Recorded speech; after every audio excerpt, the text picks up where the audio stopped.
What's up, guys? Ready to do this? Well, congrats, Josh. This is, I guess, becoming a habit now. Turn around for you. So I guess physically, how you feeling? Emotionally, how you feeling after just another win here? I feel great, man. Finally got the finish I was looking for. It's not just the finish, just the way I do it. You know what I mean? Shout out to 4 Ounce Fight Club.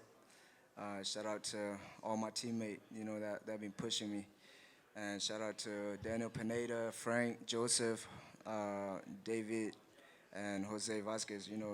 They be pushing me. So, yeah.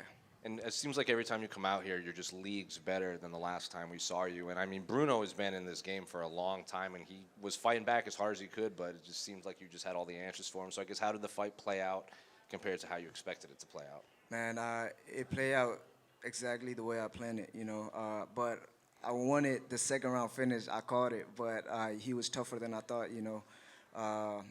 And this time around, I was doing my film study and stuff like that, so I knew what he was going to throw, and before he throw it, so it was like familiar.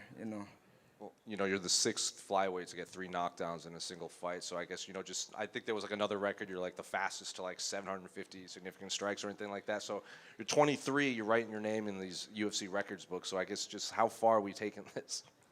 Man, shit, whatever get me closer to the belt. You know what I mean?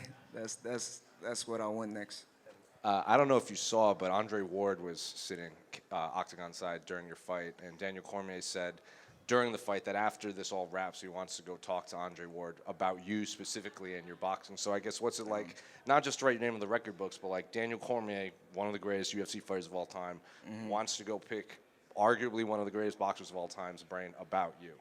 That's crazy, man. Shout out to the EC, do that. And I think I saw Mike Tyson in there too, So that was, when I used to fight in school and stuff like that, I used to watch Mike Tyson for street fight advice and stuff like that. So to see him there, man, it was a great feeling. I guess, what do you want next for your career? I'm sure you would fight next week if you could. I guess, I think the record is like 5-6 fights in a calendar year. Are you going to try to push for that, or are you going to slow down as you kind of climb up the rankings? See, I'm not really the guys to call out people, but I heard the UFC is coming to Texas, you know what I mean? And I also heard Moreno will want to fight on UFC Noche, so Texas versus Mexican, you know what I mean? And Daniel Pineda was talking about coming out of retirement for that one. He said if I get the finish, he'll come out of the retirement. So that was the deal we made.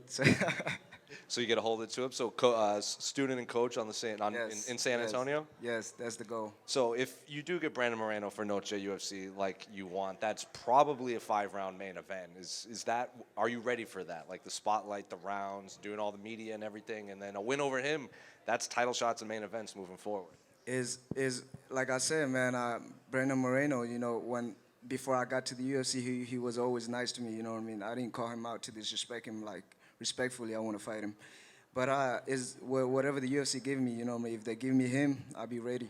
And if they want to give me somebody else, then I'll be ready too, so. Josh, over here. You fought 8 times in less than 2 years.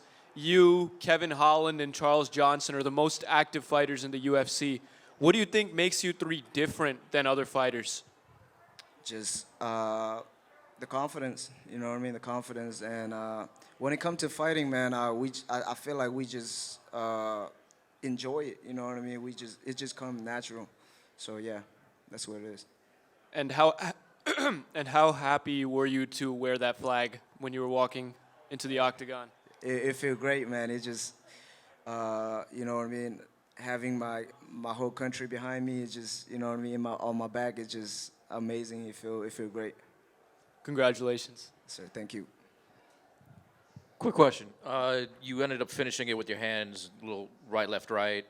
Were you looking for a hands knockout? Because you almost caught him with that knee, nearly took him out with that. Was it just something you saw, or just whatever flowed? I'm not gonna lie, we was working on a spinning kick, but he was too fast for me to throw a spinning kick. Yeah. All right. Thank you.